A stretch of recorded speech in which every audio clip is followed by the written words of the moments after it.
Howdy ho all, Bill Greenberg with PhoneScholar.com. Today is Wednesday, July 14th, 2010, and here's a summary of what's on the website today. Hands-on Motorola Droid X.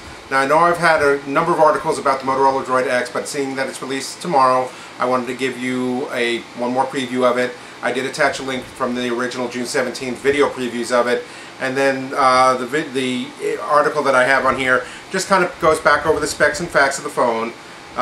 It does talk about the battery quite a bit and how so far in tests the battery is lasting quite a bit longer than the Evo. However, it does say that when you use it in the Wi-Fi mode or in the video mode, it does drain the battery pretty quickly, so that's something to watch out for. But Droid X tomorrow, $199 minus a mail-in rebate with the 2-year agreement and the data plan. So check it out. Looks like it's going to be a pretty hot phone. Analyst, iPhone 4 recall would cost $1.5 billion. Based on the antenna problems and everything that's going on, and basically based on Apple's reaction to it, the lawsuits, everything like that, there's been an outcry for a recall of the iPhone taking them back and then reissuing them once they fix the problem. Of course, Apple's still saying that it's a software issue that will fix the barcodes. They're not going much beyond that. The analysts basically say the solution would be to give the bumper for free, the $29 bumper, which basically costs Apple about $1. So let's say there's 1.7 million out there. Of course, there's going to be more, but let's say there's even 3 million. Well, $3 million is a whole lot less than 1.5 billion. So, and plus, if you do that, it might get your recommendation back from Consumer Reports if you do that in good faith. So, something to think about, Apple. I would do it if I were you. Cost-effectively wise, get the bean counters working and check it out. Sprint going LTE makes sense, but not a T-Mobile merger. And Sprint has been talking about the 4G network, which right now is their 4G network is called WiMAX. But the other ones that are going to be rolling out, especially Verizon, is going to be called LTE, Long-Term Evolution. They're just names for the systems. It's just like CDMA and GSM.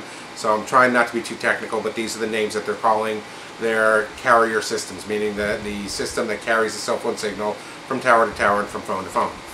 Basically, the Sprint rolled out the WiMAX to try to get out first, but they're talking about flipping over to the LTE possibly, which is not that far-fetched because they're both based on the same technology, which is basically an underlying GSM technology, and 75% of the equipment, the infrastructure equipment, is the same. So flipping that over wouldn't be that bad. Well, and now they're talking about, and this has been talked about for years and years and years, the fact that America can't carry 4 major carriers. And Deutsche Telekom has been going back and forth for years, who is the parent company, they're out of Germany, is a parent company of T-Mobile, about whether they want to keep the T-Mobile USA brand or not.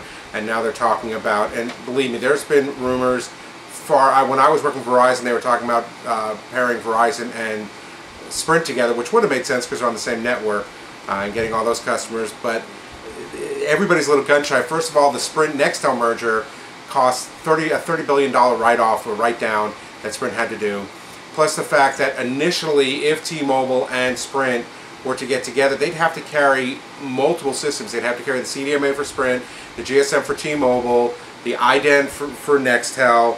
They'd have to carry the WiMAX, the LTE, the HSPA Plus, and the Edge system. So I don't know if that's anything that they're going to really want to get into right away. Maybe down the road, if the LTE and the 4G becomes universal and goes on its own, then maybe at that point they may talk about it.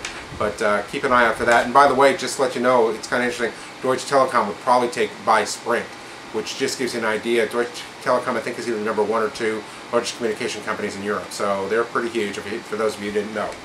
Under categories, under Apple, iPad, and iPhone, Rescue Kit 2.0 helps iPhone users in times of need. And there's already been the Rescue Kit application. The 2.0 is just an upgraded version of that. I put a link directly if you want to get it.